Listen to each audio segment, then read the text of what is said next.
Hello and welcome to Hard Copy from our channel's television studios in Abuja. I'm Kayla Megwa. The last time my guest was here, he had just returned from a visit to the president at his home in Lagos, and he was the talk of the town. Everyone wanted to know what he was doing there. Well, because of who he is and how critical he's been of government, so they wanted to know what he discussed. He obliged us here on Hard Copy and took his time to break down what that visit was about, what he was told, and what he said during that encounter with the president. Well, this time, in this very political year, we decided to bring him back to have a conversation about a lot of things, one of them being opposition in Nigeria, and some of the things that he said recently. One of them is his view that Peter Obi is in no way a match for President Bola Ahmed Tinubu in 2027. A very interesting point of view. He's also recently spoken about the presidency, saying, and I'm paraphrasing, he says it's becoming a hospital for the very old. What does he mean by that? Also, well, he is friends with the president right now, but does the president travel too much? Is our chief marketer hardly ever in the office? He has been running something called The Alternative now for a while. But what has it achieved? What's the point of The Alternative? My guest says he's still in the People's Democratic Party. I would like to know why and which of the People's Democratic Parties. He says we shouldn't write off the party yet. They may not win, but we should not write them off. Is there any way that the PDP can make a proper showing in 2027? Should we be hopeful? We'll be getting into that as well. Taking a look at how politics is affecting governance, godfatherism, defections across the country from one party to the other, particularly into the ruling All Progressive Congress. He says it is intellectually lazy to think that people are being coerced into joining the APC. He's also stated recently that it is too soon to judge the success of the African Democratic Congress. Says elections are supposed to be the real test for the ADC. We'll be talking about that and, of course, all things politics. Join us tonight as we speak with Otumba Segun Showumi right here on Hard Copy.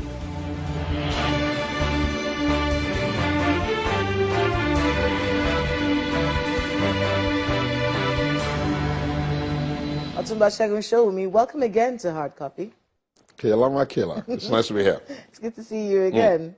All right, so let's start off with you. The PDP still? Yes, I am. Why? Because I just don't like people that are too flippant. Most of you that say, are you romanticizing this party? You're holding on to what it used to be? No. You see, we see the problem, but we also know the history. And I always tell people, PDP is a cat with 9 lives. When Obasanjo left and tore his card, you would have thought that's the end of the party because he's supposed to be the alter ego of the party. Came back and campaigned for Atiku on the same party. They've all come and gone. The party has remained. Yeah, the party has a bit of an issue now, but basically it's all legal. Once they come out of the Court of Appeal and the Court of Appeal settles it one way or the other, I know them. They'll find enough energy to come back. And besides that, you have to understand that a 27-year asset in the grassroots gives you name, image recognition beyond guesswork. The character of your politicians, most of them who hop about like monkeys, have no capacity to repair the problems and see where they are. So today they want you to come with them on a journey to ABGA. Next week they want you to come on a journey with them to PDP. Next they want you to come on a journey to Labour. Then they want you to come on a journey to SDP. Then they want you to come on a journey to ADC. Can you just imagine what if they had children who were learning new slogans and new buzzwords every 4 years? That doesn't look nice. If you want to rule, if you want to lead, if you want to impact a society, you can't be insisting that your responsibility in democratic management is running away from the problem, which more than likely you created. I'm even referring to the governors who embarrassingly are leaders of their party and they are hopping into the ruling party for no sensible thing. What's the sustainability issue? I heard you say this recently. For instance, you say to me now that, okay, politics is about, whether you can use a platform or not use a platform. Then what exactly do leaders of platform consider to be their responsibility? Their overarching responsibility is to manage the house that gave them the opportunity. But guess what they do? They run into other people's houses. Imagine if those ones they were running to had also been as careless and as irresponsible as they have been. Would they have had that platform? May so rest in peace. Do you know how much suffering Buhari endured just to ensure that he didn't have to come into opposition? Do you know how easy it would have been in 2003 when everybody lost their AD governorship status in the Southwest? How easy and how much pressure the now president would have been under to say, oh, we're Yoruba, the president is Obasanjo, why don't you come over? Do you think they wouldn't have given him a space? These people won't. One of the things that make you know that most of them won't ever be president in this country is their inability to read the mood. Nations love consistency. We have seen it over time. Buhari carried 12 million votes all over the place, even when he was being cheated.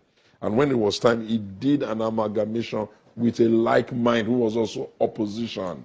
You can't be hopping into other people's party and then come and start saying they are ill-treating you. And all of the people that have even jumped from the PDP, especially to the APC, I haven't seen them enjoy the robustness that they used to enjoy. I've seen some of them become so reduced to puppets that are standing in the airport and monkeying around like clowns. Whereas these were men who were like champions, a giant, they could leap, they could fly, they could impact, even though they were not in the ruling party. So sometimes it always seems like, okay, let's go there. But then you have to ask yourself, in the long run, are you not going to even implode that new platform? If everybody rushes there, you have one governorship candidate, only one per state. You have 3 senators and a handful of reps. And you have enough people who are feeling they should be there. What do you think you're going to do to the place? And they don't even have good democratic credentials. They're the kind of people that can wake up in the morning and look at their own national secretary, former deputy governor, 2-time senator, secretary that cleared the president and all of them, suddenly presents himself for clearance to be governor in his state. For primaries, they couldn't even allow him to be cleared. When they tell you Omishori does not meet the court of clearance, you got to be scared of them. Those ones who have jumped into them now, I wish them luck. But they're going to taste what type of draconian, authoritative, one person talks and everybody crumbles process they've entered when they get to campaigns and when they get to tickets. Because a whole lot of them are deluding themselves. I can take you through all the states that our men have jumped, the 13 of them. And I can tell you strong materials from the APC who have been standing there forever, who have been working very hard, who have been supporting the party, who have also been hoping to use the ticket. How are you going to get them to just settle down for newcomers? Well, it's their baby. I'm not like that. I could have joined them. Really, I could have joined them because of the precedent. And in fact, I think, okay, I get what he's trying to do. But I fear so much that what's going to become of the country? Are we going to have a country where you don't have a conversation outside the ruling party that can maybe be friendly but also be firm? So if that is the responsibility that I have to bear, then so be it. I'll bear it with happiness. So the Turaki-led PDP? No, I think both of them are still at the point where they're struggling for legitimacy. I'm very big on saying that whatever the court says must be respected. You know why? Because the only other alternative is self-help. So as a member of the party, you're just waiting? As a member of the party, I'm just praying and waiting on 2 levels. That those of them that are quarreling can bring themselves back into the room, speak some sense into each other, and rally out and get themselves out of the court, which is a bit of wishful thinking. The other alternative is, oh, dear Court of Appeal president. You can't run a 26, 27, 28-year-old party out of existence because you are slow in calling the case. Call it at the Court of Appeal and let us settle it one way or the other. Many people, old hands, of course, in your party, many of them believe that Wike is the problem of your party. I hate people who stereotype or victimize and put one person as a problem when all of them are. There was a time in that party where we had the Alimodu Sheriff issue. And I kept saying, you can't be saying it's Alimodu, it's the culture of the party that gave room to this. They blamed Alimodu. Then he left. Then they brought Secondus. I was on one of your shows and I said, no, you can't be blaming Secondus. It's the culture of the party. Then he left. Then they blamed Atiku. Then I said, it can't be blaming one person. It's the culture of the party. Then he sort of like, okay, after he had done 2 tickets with them, thought, okay, you guys are just too hostile. I'm going to go do something else. Then they're blaming Wike. Now, Wike is, you know, who he is. Oh, it's Wike. Tomorrow morning they're going to blame somebody else. Listen, every organization must understand that the biggest responsibility it has is to clean itself from within. And in cleaning itself from within, it must look at its own processes and stop the characterization of all problems on the neck of one scapegoat. I don't agree. He has his problem. He has his complications, but you can't blame him for everything. What is the culture that needs cleansing in the PDP? I think the culture that needs changing was introduced by the likes of Chief Obasanjo in 1999, which is that this concept of saying the governor is always the leader of the party, the president is wrong. It's so wrong. We have seen it now because it changes the coloration and the characteristics of how party management should be per season. If you get a governor that does 8 years, the party will resemble him for 8 years. After 8 years, the party will start resembling a new man. That's wrong. You need to ensure that you go back to the drawing board, you recruit and remarket the party afresh, and then you keep the concept of a collegiate leadership so that the collegiate leadership is here. And anybody that wants to govern can come beg them for responsibility for the ladder. You get it, you can go and be leader of your government, but you're not the leader of the party. If we tried it, I don't have any miracle to say these people are responsible enough to stay, but if we tried it, maybe we'll be able to retain the coloration and the ideological underpinnings of political party. And please, before you think it does not apply to the APC, it does. They're going to implode that party. I'm so cocksure about it. They're going to implode the APC. You cannot have a political party with an elderly president who is beginning to slip and fall all over the place, which unfortunately is so sorry to look. And then you expect that he's the one that is going to say, you can go, you can't go, you should stay, you shouldn't stay, you can breathe, you shouldn't breathe, you can contest, you shouldn't contest. Everybody can be dancing kumbaya for the president in a political party. They can support him. But kumbaya is danced are the people that are managing the infrastructure of political conversation, narrative, mobilization at the grassroots. But there will come a time when people are going to be running for president in that party. And I can guarantee you there are too many people there who have enough capacity, money, resources, what have you, to be able to push. I have a model that I could suggest for them, but they get too many things from me for free. They should learn to pay. When they send their kids to school, they pay. I'm going to get back to the president because we need to understand what's going on between both of you. But the zoning, let's see if we can wrap up the PDP. Zoning for the presidency for the PDP. I think the only way I told someone on another platform maybe a couple of days ago, I said, PDP has played its hands completely in the South. It's now on the place where, what they say, last card, check up. PDP is now at last card, check up.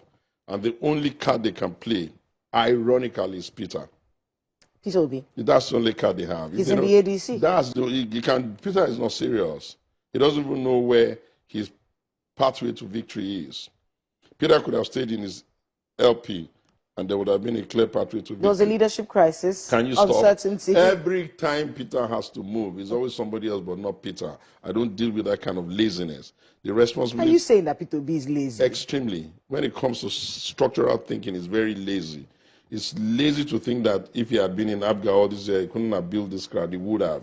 It's lazy for him to say that to think that if he was in PDP, he couldn't still have been. He would have. It's extremely irritatingly lazy to think that if he can't solve the problem of the LP, he would have. Now he has joined himself with people that I know he can't even win primaries in their midst. I know Atiku very well, and nobody takes him for granted when it comes to primary. You know why? He has institutional experience of how these things have worked out since 1992.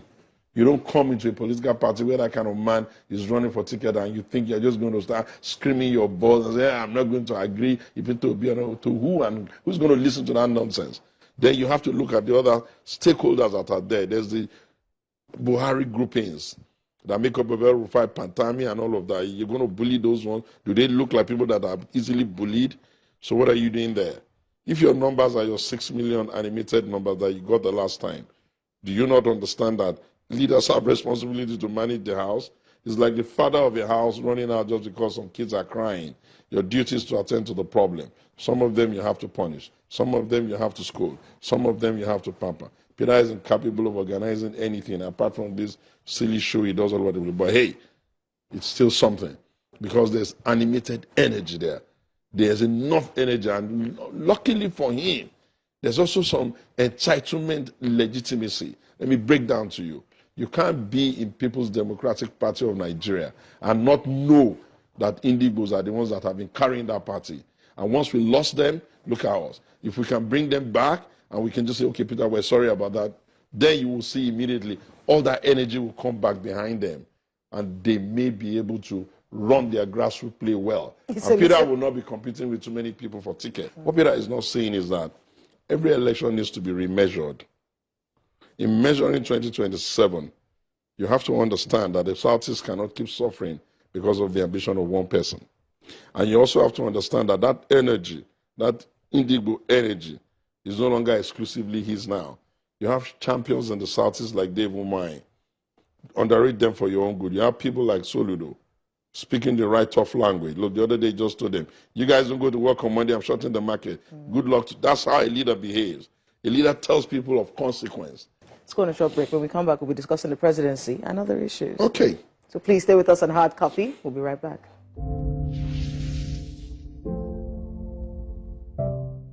Welcome back to Hard Copy right here on Channels Television. If you've just joined us, Otumba Segun Showumi is our guest tonight. Thank you so much, Otumba, for being with us. I'm always happy to be with you. You interview well. I want to quote you. You said, we are paying the price for the absence of a deliberate succession plan and youth inclusion. You said the presidency has become a sick bay for old men. Now, when I read that, I said, what's happened to the friendship between Otumba and the president? That conversation came up while I was talking to young people who were creating their own structures across Nigeria, and they're my boys. I've been inspiring them for a while, and I'd like to say to them, Nigeria has been in a unique place with old men converting our presidential villa into a sick bay. We have the misfortune of Umaru Musa Yar'Adua, blessed memory, our president. He died there. Before he died, it was hospital today, hospital tomorrow. And then we jumped from there. Luckily, we didn't have to deal with that with Jonathan. And then right after, we jumped into a Buhari who spent sick today. They even said he was dead. Then we finished from that, and we're here. Are we going to pretend that we don't know that age is the issue here? And that, yes, because they didn't plan succession well, you can see the brain power of people like President Ashwaju. You can see it. You got to be mean and not to see the energy, the brain, the ideas he wants to push. What about the limb? What about the limb? What about the stamina? What about the detailed ability to supervise based on the fact that you can sit up all night? Why should we subject them to that? Unfortunately, the next generation is not ready. That was what I was talking about. If they had been thinking right, the 1960 people, the Obasanjo and Kwankwo, they would have moved on time.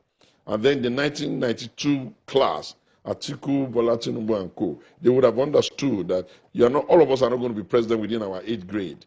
Therefore, we need to start preparing the next set of leaders. But thankfully, we've created the alternative. And suddenly, slowly but gradually, we're beginning to get younger people say, okay, we have served their fathers. We're not going to serve their sons. Is that what the alternative was created for? Within the concept of succession planning, you need a battle cry to rally people. People must not get used to the fact that, oh, the father was president, the son is going to be governor, or the son is going to be done. What kind of nonsense is that? This is a nation of 220 million people.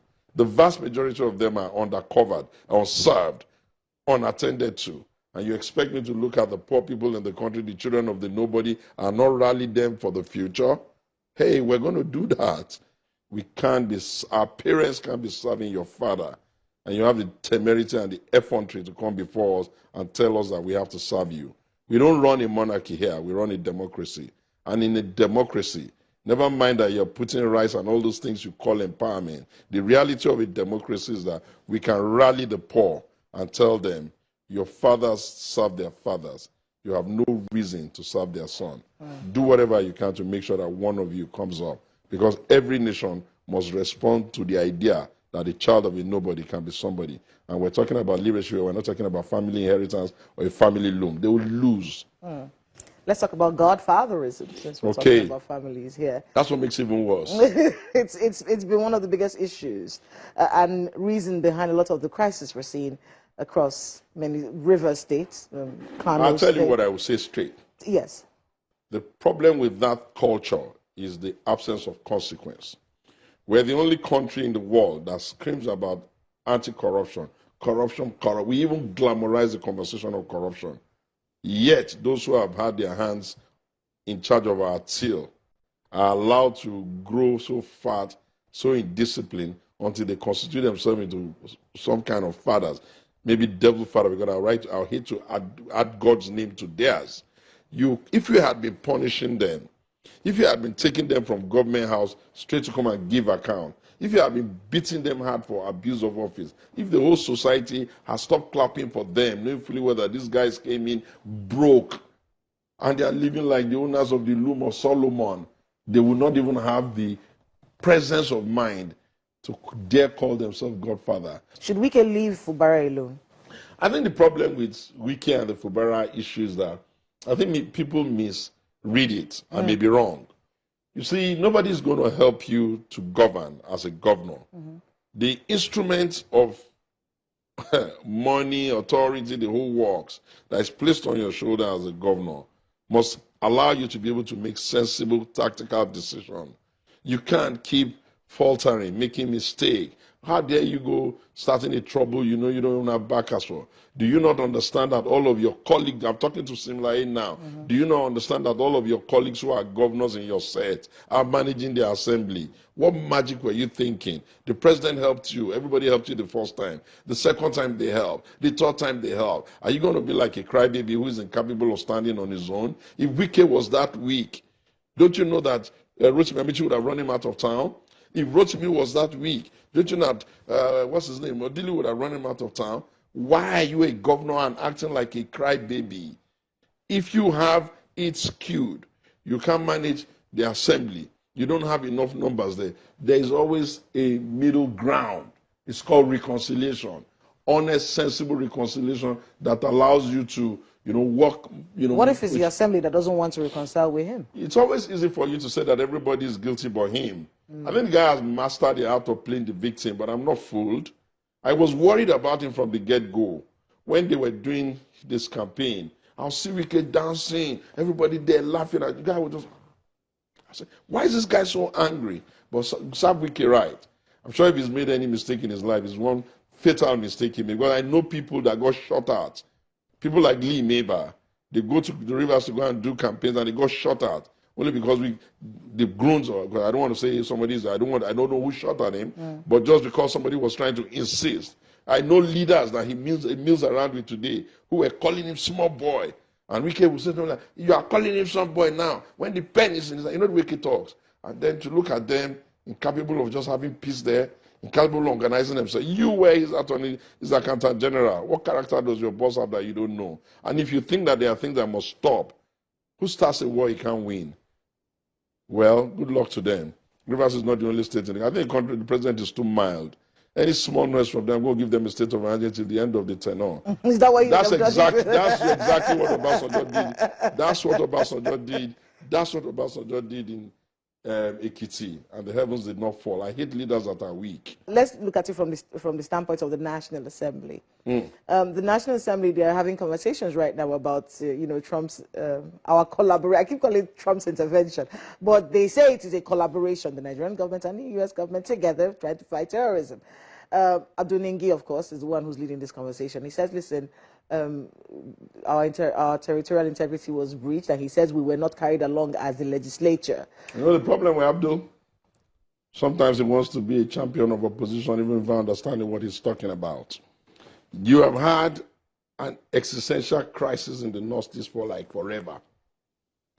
It moved to the Northwest and started having coloration with ISIS, ISWAP, and all sorts of funny names. Then you go into the Christian Middle Belt, and people start killing people and shouting aloud, and then you expect a predominantly Christian country not to easily get a mischaracterization. That was what caused the problem. And when the mischaracterization started, they then said, okay, we're going to come and do this. Look, the president is smart. Give it to him. Most other leaders would have gotten us into bigger trouble. But he was very cool, like a cucumber, and started shuttle diplomacy at the back and all of that, including the things we even blame him for. Bottom line is, an organization that is supposed to come in gun blazing is now doing collaboration. And people like Nick is going to get up in the assembly and first of all thank them for even trying to help us with some of this problem that we have been dealing with forever. And suddenly we're getting a part of the international community show more than enough interest. Some of us have accused them. You guys don't like the Africans. You're watching us and you're not helping us. You're doing so much in Ukraine. You're doing so much in the Middle East. Are we going to just die? And now they're doing it and someone is saying they didn't invite him. If they have invited him, what will he have said? hold a cruise missile with his fingers. These are purely military work. And sometimes if you cannot do appropriation to give them money, sometimes you can stand in the assembly and say thank you. Opposition is not madness. Opposition is desiring that your country work. If you have an issue, yeah, you can bring it up, but they should carry you along. How?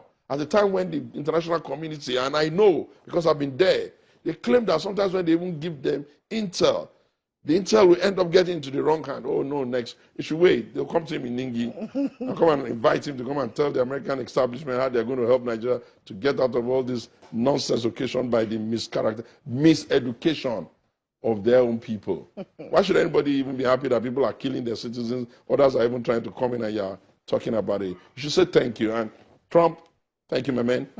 Well, unfortunately, Otumba, that's all the time that we have tonight. But I want to thank you very much for making out the time to be with us on Hard Copy, and good luck with all the work you have ahead of you. You're so good when it comes to interview. Thank you. I always enjoy myself whenever I come. It's a pleasure. That's Hard Copy this week.